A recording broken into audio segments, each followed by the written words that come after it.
స్వస్తి విశ్వావసునామ సంవత్సరం సృష్టి గత సౌరభ్యంగా 1-9-5-5-8-8-5-1-2-6 గాను, కళ్యాది గతాబ్దిగా 5-1-2-6 సంవత్సరం గాను, శంకరాచార్యుల సంవత్సరంగా 1236 నుంచి 1237 సంవత్సరం అని చెప్పవచ్చు.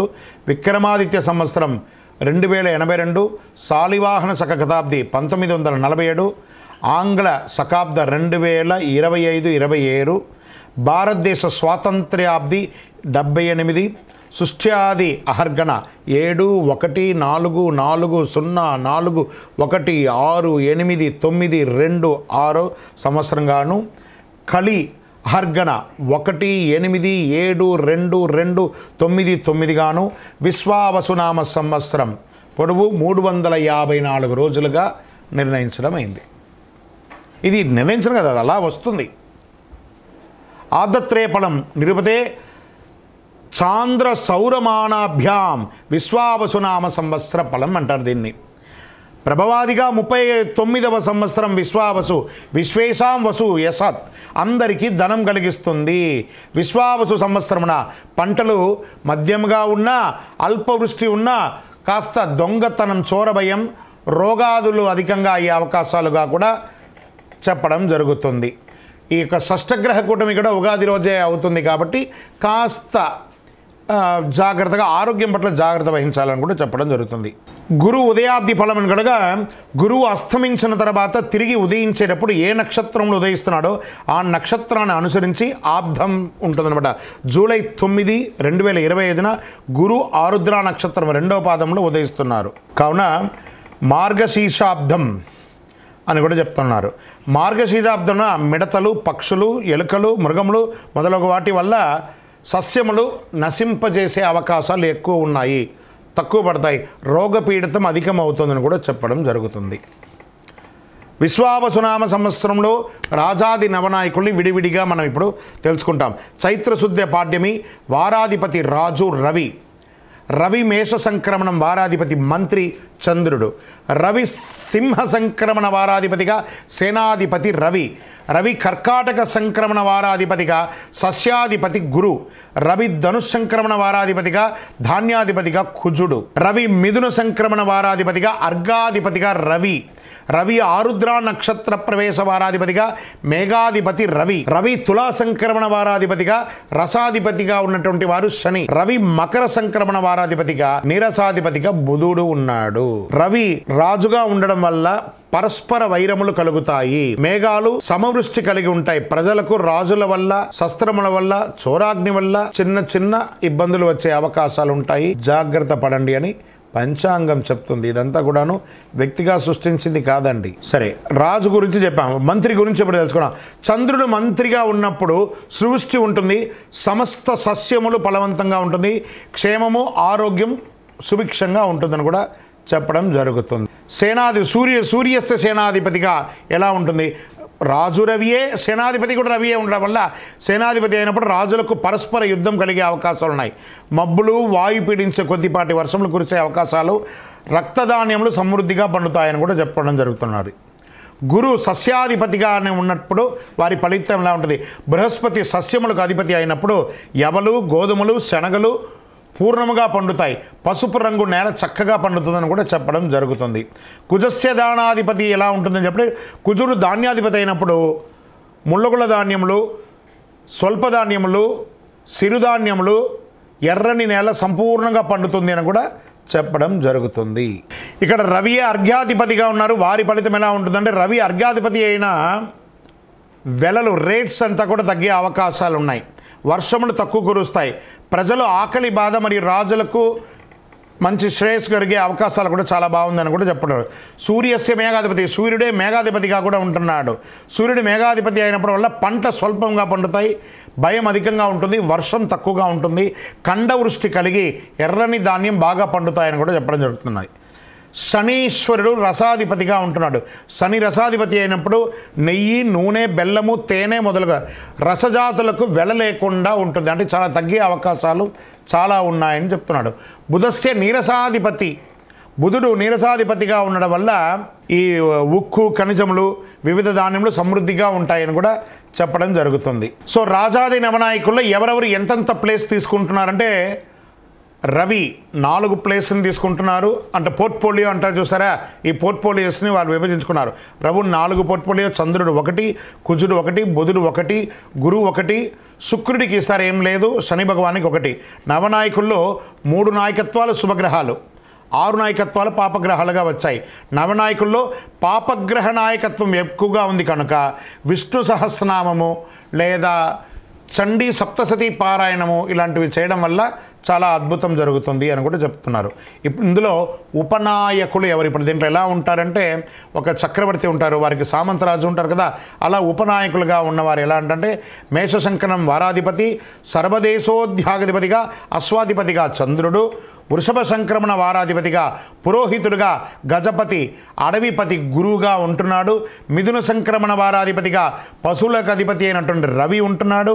కర్కటక సంక్రమణ వారాధిపతిగా దేవాధిపతి గురువు ఉంటున్నారు. సింహ సంక్రమణ వారాధిపతిగా పురుషాధిపతి రవి ఉంటున్నారు. కన్య సంక్రమణ వారాధిపతిగా పరీక్షకుడు గ్రామాధిపతిగా బుధుడు ఉంటున్నాడు. తులా సంక్రమణ వారాధిపతిగా వస్త్రాధిపతి వస్త్రానికి శని భగవానుడు కూర్చున్నాడు. వృశ్చిక సంక్రమణ వారాధిపతిగా గ్రామపాలకుడు రత్నాధిపతిగా చంద్రుడు ఉంటున్నాడు. ధనుష్ సంక్రమణ వారాధిపతి వృక్షాధిపతిగా కుజుడు ఉంటున్నారు. మకర సంక్రమణ వారాధిపతిగా జంగమాధిపతి బుధుడుగా ఉంటున్నాడు. కుంభ సంక్రమణ వారాధిపతిగా గణకుడు, సర్పాధిపతిగా శుక్రుడుగా ఉంటున్నాడు. మీన సంక్రమణ వారాధిపతి దైవజ్ఞుడు, మృగాధిపతి రవిగా ఉంటున్నారు. చైత్రశుద్ధ పాడ్యమి వారాధిపతిగా రాష్ట్రాధిపతి శుభాధిపతి రవిగా ఉంటున్నారు. రవి ఆరుద్ర నక్షత్ర ప్రవేశం వారాధిపతి స్త్రీలకు అధిపతి అయినటువంటి వారు రవి ఉంటున్నారట.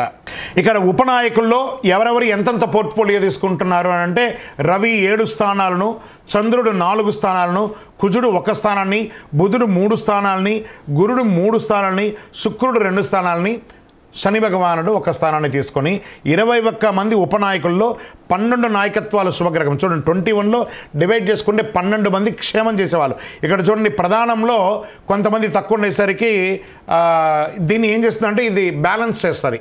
అక్కడ చెడు వచ్చినా ఇక్కడ మంచి చేసేసరికి ప్రజలకి అద్భుతం జరుగుతుందని చెప్తుంది. సో 9 మంది నాయకత్వాలు పాపగ్రహాలుగా ఉన్నారు. మేఘాధిపతి నిర్ణయం ఎలా చెప్పడం జరుగుతుంది?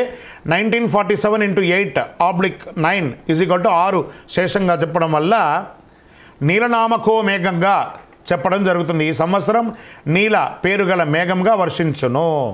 దీని ఫలితం ఎలా ఉంటుంది అని అనుకంటే అడక చాలా అద్భుతమైనటువంటి వర్షంగా ఉంటుందని కూడా చెప్పడం జరుగుతుంది.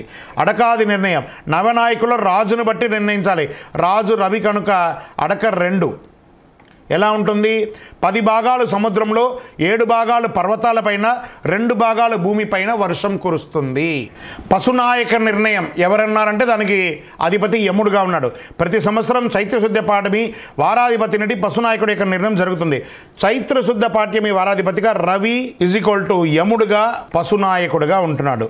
సూర్యకుజులు రాజులై యముడు పశుపాలకుడు అవుతాడు. బుధశనులు రాజులైనచో బలరాముడు, చంద్రగృహ శుక్రుడు రాజులైతే శ్రీకృష్ణుడు పశుపాలకులు అవుతారు. యముడు పశుపాలకుడు అయితే పశునాశనం జరిగే అవకాశాలు ఉన్నాయి, జాగ్రత్త పడండి. బలరాముడు పశుపాలకుడు అయితే వానలు బాగుంటుంది. గోపాలుడు పశుపాలుడు అయితే గోవులు పాలించబడతాయి. ఓకే, ఈ సంవత్సరం వచ్చే పుష్కరం దేనికి ఏ నదికి వస్తుందంటే సరస్వతీ నదికి పుష్కరాలు వస్తున్నాయి. 14 మే 2025 బుధవారం శ్రీ విశ్వావసునామ సంవత్సరం వైశాఖ బహుళ విధియ నాడు గురువు రాత్రి 9:21 మిథున రాశి ప్రవేశం చేయడం వల్ల పుష్కర స్నాన ఆరంభం గురువారం అరుణోదయ వేళ నుండి అని చెప్పారు.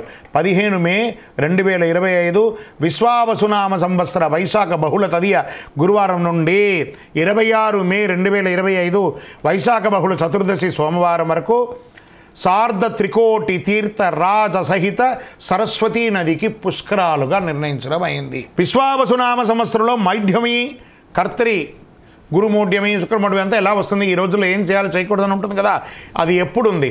ఆ శుభకార్యాలు ఎందుకు చేయకూడదు, ఏ సమయంలో ఉండకూడదని ఇదివరకు మనం చెప్పున్నాం. కానీ డేట్ మాత్రం ఇప్పుడు మనం చెప్పుకున్నాం. శ్రీ గురుమౌఢ్యమి జూన్ 9, 2025 నుండి జూలై 9, 2025 వరకు శ్రీ విశ్వావసునామ సంవత్సర జ్యేష్ఠ శుద్ధ త్రయోదశి సోమవారం నుండి ఆషాఢ శుద్ధ చతుర్దశి బుధవారం వరకు గురుమౌఢ్యమి ఉంటుంది.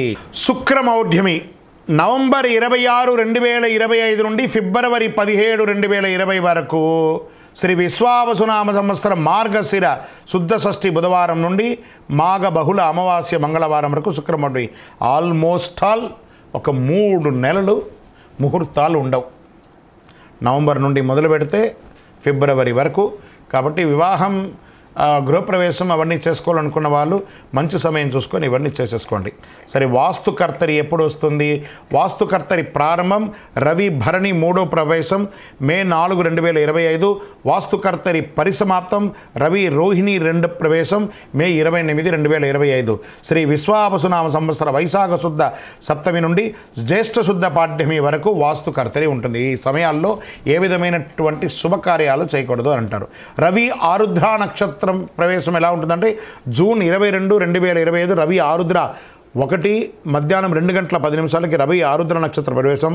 విశ్వావసునామ సంవత్సర జ్యేష్ఠ శుద్ధ బహుళ ద్వాదశి నాడు రవి ఆరుద్ర నక్షత్ర ప్రవేశం చేస్తుంది. తిథి బహుళ ద్వాదశి ఉత్తమం, వారం ఆదివారం పశుపక్షం, నక్షత్రం భరణి, దానివల్ల అశుభం. యోగ సుకర్మం సువృష్టి, కరణం బాలువ సుభిక్షం, లగ్నం తుల వృష్టి, పగలు రాత్రి ఫలం పగలు, సస్యనాశనం. పై 7 అంశాల్లో 4 అంశాలు అనుకూలంగా ఉండడం వల్ల రవి ఆరుద్ర నక్షత్ర ఫలితాలు ఈ సంవత్సరం శుభప్రదంగా వర్షాలు కురుస్తాయని చెప్పడం జరుగుతుంది. గ్రహణాలు ఈ సంవత్సరంలో ఎప్పుడుంది? సంపూర్ణ చంద్రగ్రహణం సెప్టెంబర్ 7, 2025 రాత్రి 11 గంటల 41 నిమిషాలకి భాద్రపద శుద్ధ పౌర్ణమి ఆదివారం పూర్వభాద్ర నక్షత్ర కుంభరాశిలో సంపూర్ణ చంద్రగ్రహణం ఉందని చెప్పబడుతుంది. చంద్రగ్రహణం మొదలు రాత్రి 9 గంటల 55 నిమిషాలకి, సంపూర్ణ గ్రహ ప్రారంభం రాత్రి 10 గంటల 55 నిమిషాలకి, గ్రహణ మధ్యకాలం రాత్రి 11 గంటల 41 నిమిషాలకి, సంపూర్ణ గ్రహణ అత్యంత కాలం రాత్రి 12 గంటల 24 నిమిషాలకి, చంద్రగ్రహణ సమాప్తి 1 గంట 26 నిమిషాలకి అని చెప్పడం జరుగుతుంది. గ్రహణ గోచార ధనుసు, కన్యా, వృషభ, మేషరాశులకు శుభం, మకర, తుల, సింహ, మిథున రాశులకి మధ్యమం, కుంభ, వృశ్చిక, కర్కాటక రాశి వారికి అశుభంగా ఉంటుంది. జాగ్రత్త పడండి. తర్వాత సంపూర్ణ చంద్రగ్రహణం లాగే పాక్షిక చంద్రగ్రహణం కూడా ఉంది. మార్చి 3, 2026 సాయంత్రం 5 గంటల 3 నిమిషాల నుండి సాయంత్రం 6 గంటల 22 నిమిషాల వరకు విడుపు అవుతుందని కూడా చెప్తుంది. పాల్గొన శుద్ధ పౌర్ణమి మంగళవారం పుబ్బా నక్షత్రంలో సింహరాశిలో పాక్షిక చంద్రగ్రహణం ప్రారంభం మధ్యాహ్నం 3 గంటల 20 నిమిషాలకి, గ్రహ మధ్యకాలం సాయంత్రం 6 గంటల 3 నిమిషాలకి, చంద్రోదయం సాయంత్రం 6 గంటల 22 నిమిషాలకి, పాక్షిక గ్రహణ అంత్యకాలం సాయంత్రం 6 గంటల 47 నిమిషాలకి. ఈ గ్రహణం అధిక శాతం పగటి కాలంలో పడుతుంది. చంద్రోదయం అయిన తర్వాతనే పాక్షిక గ్రహణం అంత్యకాలం కనబడడం అవకాశం ఉంది. పగటి కాలంలో వచ్చే చంద్రగ్రహణం ప్రాముఖ్యత తక్కువ. గ్రహణ గోచారం మిథున, మీన, వృశ్చిక, తులారాశులకి శుభం, కర్కాటక, మేష, కుంభ, ధనుసు రాశిలకి మధ్యఫలం, సింహ, వృషభ, మకర, కన్యా రాశులకి అశుభంగా చెప్పడం జరుగుతుంది. గ్రహణ దోషం ఉన్నవారు చంద్రగ్రహణం నందు వెండి నాగ పడగ కానీ లేదా చక్కగా ఒక బ్రాహ్మణులకి ఒక సాహిత్యం కానీ ఇచ్చి నమస్కారం చేసుకొని ప్రాయచిత్తం చేసుకోవచ్చు అని కూడా చెప్పడం జరుగుతుంది. శ్రీ విశ్వావసునామ సంవత్సరం సంక్రాంతి పురుష లక్షణం అని కూడా చెప్పచ్చు. జనవరి 14, 2026 బుధవారం నాడు రవి ఉత్తరాషాఢ 2 రాత్రి 8 గంటల 12 నిమిషాలకు మకర సంక్రమణం చేపడుతుంది. జనవరి 14, 2020 నాటి పంచాంగంలో బుధవారం పుష్యమి నక్షత్రం బహుళ ఏకాదశి సాయంత్రం 5 గంటల 5 నిమిషాలకి, అనురాధ రాత్రి 2 గంటల 39 నిమిషాలు, గండ రాత్రి 8 గంటల 3, భలవ సాయంత్రం 5 గంటల 5, కౌలవ తెల్లవారుజామున ఉదయం 6 గంటల 10 నిమిషాలకి, పక్షం బహుళ, దేశ సుభిక్ష క్షేమారోగ్యం కలిగి అద్భుతంగా ఉంటుంది. తిథి ద్వాదశి సుఖము, వారం బుధవారం కావున సంక్రాంతి పురుషుడు మందాకిని నామం కలిగి ఉండడం, రాజులకు ఉపద్రవాలు కలిగే అవకాశాలు ఉన్నాయి. కుంకుమ స్నానం చే శుభం కలుగుతుంది. చిత్రవస్త్రములు, శంఖచంద్రములు ధరలు కలిగే అవకాశాలు ఉన్నాయి. కరణం కౌలవ కరణం కనుక పసుపు వస్త్రధారణ వల్ల, యుద్ధజన కాలంలో కుంకుమ గంధ లేపనం వల్ల ఆకలి ఎక్కువ అవుతుంది. స్త్రీ పురుషులకు గొడవలు అయ్యే అవకాశాలు ఎక్కువ కనబడుతున్నాయి. వెండి ధరించడం వల్ల వెల పెరుగుతుంది. రాగి పాత్ర భోజనం వల్ల లోహనాశనం, భక్ష్యం భుజించడం వల్ల ప్రజాపీడ, మామిడి పండు భుజించడం వల్ల నటులకు ఇబ్బంది, కత్తి ఆయుధం ధరించడం వల్ల ప్రజలకు క్షుద్బాధ, వ్యాధి, అగ్నిభయం కలుగుతుంది. మకర సంక్రమణం వల్ల పీతచత్రము వల్ల శుభము, వరాహ వాహనం ఎక్కడం వల్ల రాజపీడ, గజాముఖంతో ఉండడం వల్ల వర్షబలంలో అధికంగా నిల్చొని ఉండడం వల్ల సృష్టి, ఉత్తరగమనం వల్ల ఉత్తర దేశము సుభిక్షంగా ఉంటుంది అని కూడా చెప్పడం జరుగుతుంది. లగ్నం సింహ పురుష చింతం, రాత్రి ఫలం శూద్రులకు ఇబ్బంది, సంక్రాంతి పుణ్యకాలం జనవరి 14, 26 బుధవారం నాడు, రవి ఉత్తరాషాఢ రాత్రి 8:12 వరకు మకర సంక్రమణం చేయబడుతుంది. మనం ఈ యొక్క శ్రీ విశ్వావసునామ సంవత్సరంలో కందాయ ఫలములు సంవత్సర ఫలాన్ని కూడా మనం చెప్పుకుంటున్నాం. అశ్విని నక్షత్రం కందాయ ఫలంగా 304, భరణీ నక్షత్రం 611, కృత్తికా నక్షత్రం 123, రోహిణీ నక్షత్రం 400, మృగశిర నక్షత్రం 712, ఆరుద్ర నక్షత్రం 224, పునర్వసు నక్షత్రం 501, పుష్యమి నక్షత్రం 013, ఆశ్లేష నక్షత్రం 320, మకా నక్షత్రం 602, పుబ్బా నక్షత్రం 114, ఉత్తరా నక్షత్రం 421, హస్త నక్షత్రం 703, చిత్తా నక్షత్రం 210, స్వాతి నక్షత్రం 522, విశాఖ నక్షత్రం 004, అనురాధ నక్షత్రం 311, జ్యేష్ఠ నక్షత్రం 623, మూలా నక్షత్రం 100, పూర్వాషాఢ నక్షత్రం 412, ఉత్తరాషాఢ నక్షత్రం 724, శ్రవణ నక్షత్రం 201, ధనిష్ఠ నక్షత్రం 513, శతభిష నక్షత్రం 020, పూర్వభాద్ర నక్షత్రం 302, ఉత్తరాభాద్ర నక్షత్రం 614, రేవతి నక్షత్రం 121. శ్రీ విశ్వావసునామ సంవత్సరం చైత్రశుద్ధ్య పాడ్యమి 1 ఆదివారం, 1 రేవతి నక్షత్రం, 27 ఇంద్రయోగం, 26 భవకరణం, 1 మొత్తం 56. విశ్వావసునామ సంవత్సరానికి వచ్చిన పదం బేసి సంఖ్య ధనలాభం, సరి సంఖ్య సమఫలం, 0 సంఖ్య శూన్యఫలం.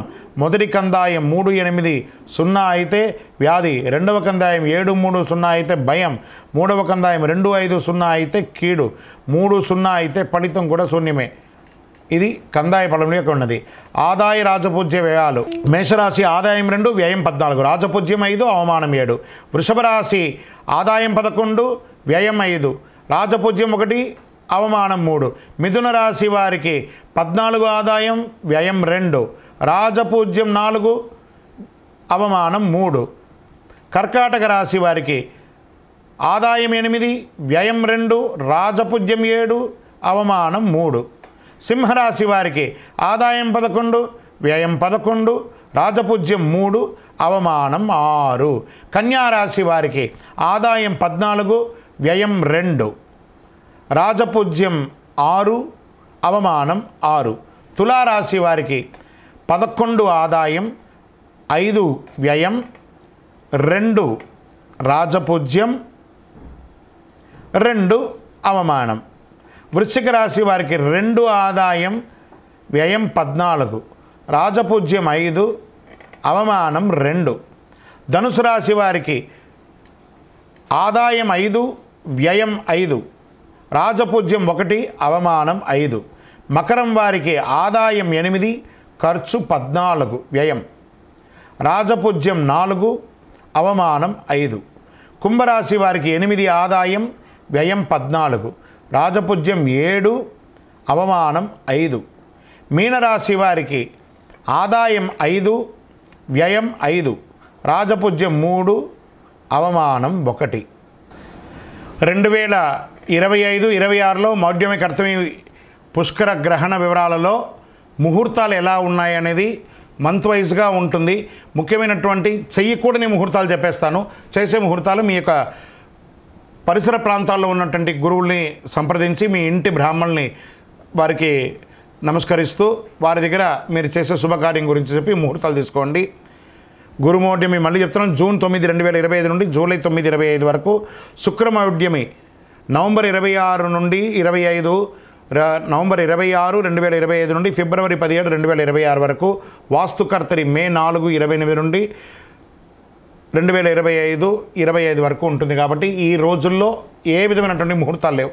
మిగతా రోజులలో మీ పరిసర ప్రాంతాల్లో ఉన్న గురువులను సంప్రదించి ముహూర్తాలు నిర్ణయించుకోండి.